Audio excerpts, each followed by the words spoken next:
கதையோட ஆரம்பத்துல இந்த சோஷியல் மீடியா யூஸ் பண்ற நிறைய பேரோட ஃபீட்ல அட் அ டைம்ல ஏதோ ஒரு மிஸ்டீரியஸான ஒரு வீடியோங்கிறது பாப்அப் ஆகுது. அதுல எஸ்பெஷலி ஒரு வீடியோல இந்த கதையோட ஹீரோயினான சிஹிரோ அப்படிங்கிறவங்க தன்னோட ஃப்ரெண்ட் ஒருத்தங்க தொலைஞ்சு போயிட்டாங்க அப்படின்னு வீடியோவை ஆரம்பிக்கிறாங்களா. அப்படியே கட் பண்ணி ஒரு பிளாஷ்பேக் இது ஒரு மேகசின் கம்பெனில எடிட்டரா வேலை பார்த்துட்டு இருக்கிற சயாமா அப்படிங்கிற ஒரு நபரை காட்டுறாங்க. நைட் டைம்ல அவர் அடுத்தது ரிலீஸ் பண்ண போற ஒரு ஆர்டிகிளுக்கான வேலைங்கிறத பாத்துக்கிட்டு இருப்பாரா. இந்த சயாமா கூடயே ஒசாக்கா அப்படிங்கிற இன்னொரு பையனும் வேலை பார்த்துக்கிட்டு இருப்பான். நீயே விடிய விடிய வேலை பாரு, நான் கிளம்புறேன் அப்படின்னு அந்த பையன் போனதுக்கு அப்புறம் இந்த சயாமா தொடர்ந்து அந்த ஆர்டிகிளுக்கு வந்து தனியா எழுதிக்கிட்டு இருப்பாரா. சோ அப்படி எழுதிக்கிட்டே இருக்க திடீர்னு பின்னாடியில இருந்து ஏதோ காத்துல சத்தம் வர மாதிரியும் இருக்கும். போதை குறைக்கி அங்க இருக்கிற லைட்ஸ் எல்லாமே ஒரு மாதிரி பிளிக்கர் ஆக ஆரம்பிக்குது. என்னடா அது, எவனாவது எனக்கு ஜபுரு காட்டுறீங்களாடான்னு இந்த ஆளும் எந்திரிச்சு என்னவா இருக்கும் அப்படின்னு கொஞ்சம் பார்த்துக்கிட்டே இருக்க. ஆனா அப்போ அந்த சயாமாவை யாரோ கூப்பிடுறாங்க. யாரான்னு திரும்பி பார்த்தா அந்த இடத்துல முகம்ல செதஞ்ச நிலையில ஏதோ ஒரு நபர் நிக்கிறான். அந்த உருவத்தை பார்த்த அடுத்த செகண்டே சயாமாவோட ஒரு கண்ணுங்கிறது புடுங்கப்பட்ட மாதிரியும் அதுல இருந்து வந்த ரத்தங்கிறது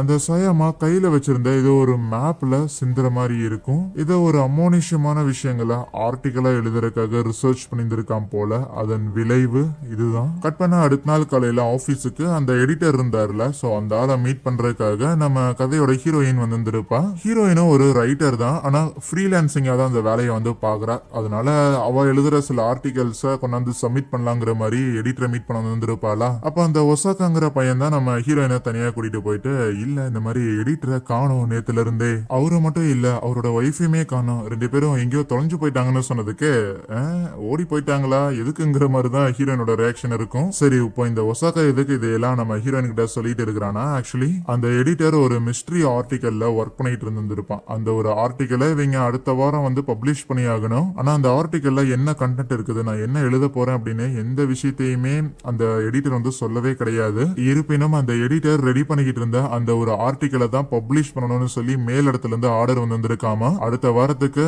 அந்த ஆர்டிகலை பப்ளிஷ் பண்ணணும் அப்படின்னு சொல்லி ஏற்கனவே முடிவெடுத்துட்டாங்க. அதனால அந்த எடிட்டர் என்ன மாதிரியான ஆர்டிகல்ல ஒர்க் பண்ணிட்டு இருந்தான் அப்படிங்கறத எப்படியாவது கண்டுபிடிச்சு அந்த ஆர்டிகலை பப்ளிஷ் பண்ற வழியா பாருங்கிற மாதிரி இந்த ஒசாக்கா கிட்ட சொல்லியிருந்திருப்பாங்க. இந்த மேட்டர் எல்லாத்தையுமே ஒசாக்கா ஹீரோயின் கிட்ட சொல்லிட்டு, ஆகையால் நீங்க எனக்கு கொஞ்சம் உதவி பண்றீங்களான்னு லிப்ட் வழியா கீழே இறங்கி வராங்க. பேஸ்மெண்ட் மாதிரி ஒரு இடத்துக்கு வராங்க. அங்க இந்த மேகசின் கம்பெனியோட ஒரு பெரிய ஒரு ஆர்கைவ் ஒன்னு இருக்கும். இங்கிருந்து தான் இங்க வேலை செய்றவங்க அவங்களுக்கு தேவையான டேட்டாஸ் எல்லாம் கொண்டு வந்து ஸ்டோர் பண்ணிட்டு அப்பப்ப எடுத்து யூஸ் பண்ணிக்குவாங்க. அடிக்கடி அந்த எடிட்டர் இந்த இடத்துல வந்து ஏதோ திங்ஸ் எல்லாம் ரிசர்ச் பண்றதை நான் பார்த்துருக்கேன். மேபி இங்க இருக்கிற விஷயங்களை தேடி பார்த்தா அந்த எடிட்டர் என்ன மாதிரியான ஒரு ஆர்டிகலை ரெடி பண்ணிட்டு இருந்தாருங்கிற மேட்டர் தெரிய வரும்னு அங்க டேபிள்ல இருக்கிற நோட்ஸ் எல்லாத்தையும் செக் பண்ணிக்கிட்டு இருக்கேன். அப்ப அந்த டேபிள்லயே சில டேப் ரெக்கார்டர்ஸ் இருக்கிறத ஹீரோயின் கவனிக்கிறாளா. ஏற்கனவே யாரோ எடுத்து வச்ச மாதிரி தான் இருக்கு. ஆகையால் அது எல்லாத்தையுமே பிளே பண்ணி பார்த்தா அது வந்து ஒரு நியூஸ் ரிப்போர்ட்டா தான் இருக்கும். இந்த மாதிரி கெய்கோ அப்படிங்கிற ஏதோ ஒரு சின்ன பொண்ணு ஸ்கூல் போயிட்டு வர வழியில காணாம போயிருந்திருக்காளாமா.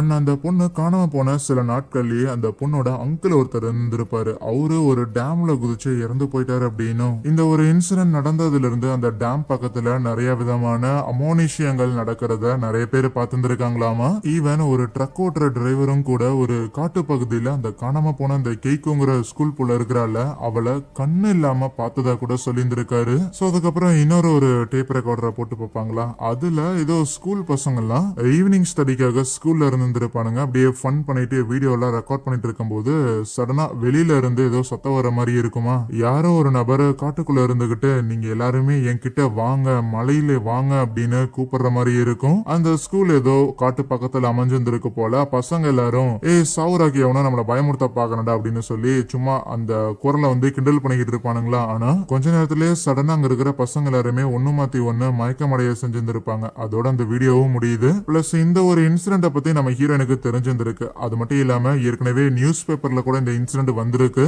ஆனா இந்த இன்சிடென்ட்டோட லைவ் ஃபுட்டேஜ்ங்கிறது வெளியில பப்ளிஷ் பண்ணப்படல. அப்படி இருந்த போதிலும் இவருக்கு எப்படி கிடைச்சதுன்னு கொஞ்சம் ஆச்சரியமா தான் இருக்கு. ஆனா அதுக்கப்புறம் இன்னொரு ஒரு டேப்பை போட்டு பாக்குறாங்க. அதுல ஏதோ ஒரு மோட்டோ விளாகிங் பண்ற ஒரு நபர் போல அவரு டிராவல் பண்ணிட்டு இருக்கும்போது காட்டுக்குள்ள ஒரு ஷ்ரைன் ஒன்னு இருக்கிறதா பார்த்திருந்திருப்பாரு. அதுல வித்தியாசமா நிறைய பொம்மைகள் எல்லாமே இருந்திருக்கும். கியூரியாசிட்டியில அவரோட ஆடியன்ஸுக்கு அது என்னன்னு காட்டுறதுக்காக அந்த ஒரு ஷ்ரைனை ஓபன் பண்ணுவாரா, அந்த ஒரு டோரை ஓபன் பண்ணுவாரா. அடுத்த செகண்டே அவரோட கையில இருந்த கேமராங்கிறது கீழே வந்து பயங்கரமா கிளிச் ஆயிருந்திருக்கும். ஆனா திருப்பியும் கேமரா லோட் ஆக அந்த மோட்டோ விளாக் பண்ணிக்கிட்டு இருந்த நபருக்கு சடனா ஏதோ பேய் பிடிச்ச மாதிரியும் அப்படியே வானத்தை பார்த்துக்கிட்டு, இதுக்கு முன்னாடி அந்த ஸ்கூல்ல ஒரு விதமான சத்தங்கிறது கேட்டுச்சுல, அதே மாதிரியான குரல்ல இவரு பேச ஆரம்பிக்கிறாரு. அவ்வளவுதான். அதோட அந்த வீடியோவும் முடியுது. இத பாத்துக்கிட்டு இருந்த ஹீரோயினும் ஒசாகாவும் இந்த 2 வீடியோஸும் என்ன காலகட்டத்துல எடுத்ததுன்னு பாக்குறாங்க. அந்த ஸ்கூல் வீடியோ வந்து 2002லனும் இந்த மோட்டோ விளாகர் எடுத்தாருல இது வந்து 2013ல எடுத்ததா இருக்கும். லைக் ஒரு 11 வருஷம் கேப்புங்கிறது இருக்கும். ஆனா ரெண்டுலயுமே ஒரே மாதிரியான குரல் தான் கேட்டிருந்திருக்கும்.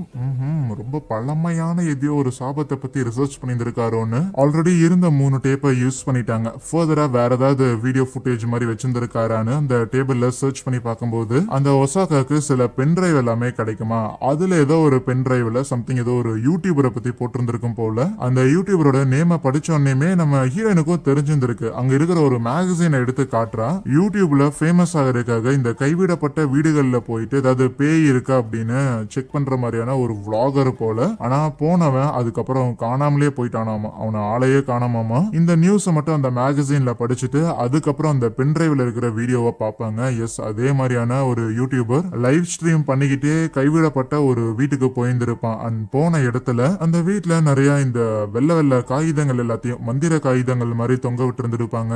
தரையில வந்து ஒரு பெரிய ஓட்டையே விழுந்திருக்கும். ஏதோ பேத்து எடுத்த மாதிரி இருக்கும். ஃபர்தரா அங்க இருக்கிற மத்த ரூம்ல எல்லாம் செக் பண்ணலான்னு இருப்பானா. அப்போ ஒரு ரூம் கதவை நீக்க கூடாதுங்கிற மாதிரி ஏதோ ஒயர் எல்லாம் போட்டு கட்டி வச்சிருந்திருப்பாங்க. ஆனா அதையுமே ஆடியன்ஸுக்கு காட்டணும்னு அதை நீக்கி உள்ள போனா ஏகப்பட்ட தூக்கு மாற்ற மாதிரியான கயிறுகள் அந்த இடத்துல இருக்குது.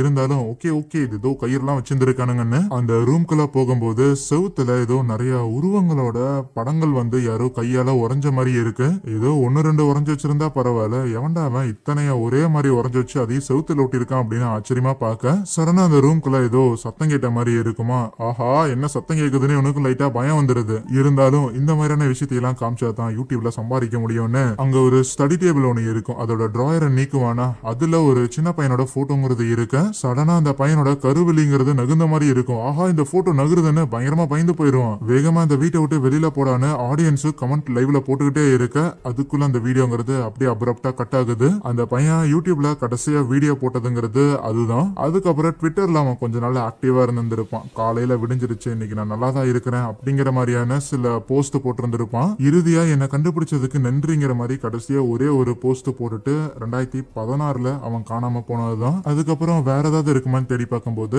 2019ல இந்த எடிட்டரு டைரக்டா போய் ஒருத்தனை இன்டர்வியூ எடுத்திருப்பாங்க, ஒரு சோடா புட்டிய. அந்த இன்டர்வியூல அந்த சோடா புட்டி அவனோட ஃப்ரெண்டை பத்தி தான் சொல்லியிருந்திருப்பான். ஒரு நாள் இவங்க காலேஜில் படிக்கிற எல்லாருமே அவங்க ஃப்ரெண்ட்ஸ் குரூப்ல இது வரைக்கும் அவங்க பார்த்த ரொம்ப ஹாரரான ஹாண்டிங்கான வீடியோஸ் எல்லாத்தையும் கொண்டு வந்து ஒரு இடத்துல பிளே பண்ணி பார்க்கலாம் அப்படின்னு ஒரு சின்ன பிளான் பண்ணியிருந்திருக்காங்க போல. சோ அதுல இருக்கிற எல்லாரையும் மிரள வைக்க வேண்டியதான இந்த சோடா புட்டி ஒரு வீடியோவையும் எடுத்துட்டு போயிருந்திருப்பான்.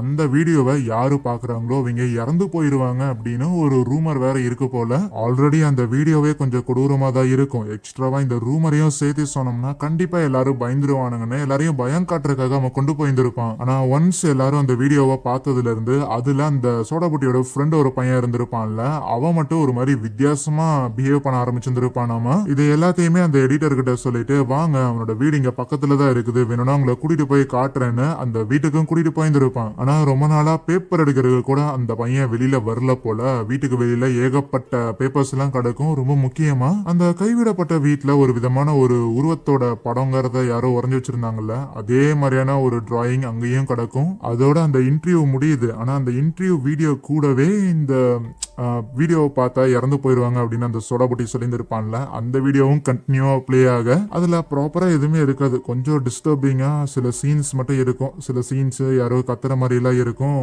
அதை இவங்க கையோட பாத்துருவாங்களா, ஆஹா இந்த வீடியோவை பார்த்தா செத்துருவேன்னு அந்த பையன் சொல்லி இருந்தும் நம்ம பார்த்திருக்கோமே, நமக்கு ஏதாவது ஆகுமா அப்படிங்கிற ஒரு டவுட் உங்களுக்கு இருந்தாலுமே அந்த வீடியோவை அந்த சோடாபுட்டியோட ஃப்ரெண்டு பாக்குறதுக்கு முன்னாடியே அந்த சோடாபுட்டியும் பார்த்திருக்கேன்னு சொன்னான். அவனோட ஃப்ரெண்டுக்கு தான் ஏதோ ஒண்ணு ஆச்சு, ஆனா அந்த சோடாபுட்டிக்கு எதுவும் ஆகல அப்படின்னா நமக்கும் எதுவும் ஆகாதுன்னு கொஞ்சம் ஆறுதல் படுத்திக்கிறாங்க. இதுக்கப்புறம் தான் ஹீரோயின் ஸ்டார்டிங் சீன்ல பார்த்த அந்த ஒரு வீடியோவை போஸ்ட் பண்ணியிருப்பாங்க. எங்களோட ஃப்ரெண்ட் ஒருத்தர் காணாம போயிட்டாரு, அவரை யாராவது கண்டுபிடிச்சீங்கன்னா மறக்காம இன்ஃபார்ம் பண்ணுங்கன்னு. அடுத்த நாள் காலையில வரைக்குமே ஒசாக்கா அங்கேயே தான் ஸ்டே பண்ணியிருந்திருக்கான் போல. காலையில எந்திரிச்சு சும்மா காஃபி குடிக்கிறதுக்காக மேல வருவானா, அங்க வேலை பார்க்குற ஒரு பொண்ணு, ஏய் இந்த மாதிரி ஓவர் ஒர்க் எல்லாம் பண்ணாத, இருக்கிற எல்லாருமே வீட்டுக்கு கிளம்பி போனதுக்கு அப்புறமும் ஆபீஸ்லயே தங்கி அந்த எடிட்டர் தொடர்ந்து வேலை பார்த்துட்டே இருந்த காரணத்தால தான் ஸ்ட்ரெஸ் தாங்க முடியாம ஓடி போயிட்டாரு, அதனால நீயும் அந்த மாதிரி பண்ணிடாதங்கிற மாதிரி சொல்றா. அப்படிதான் யோசிக்கிறாங்க போல மத்தவங்க.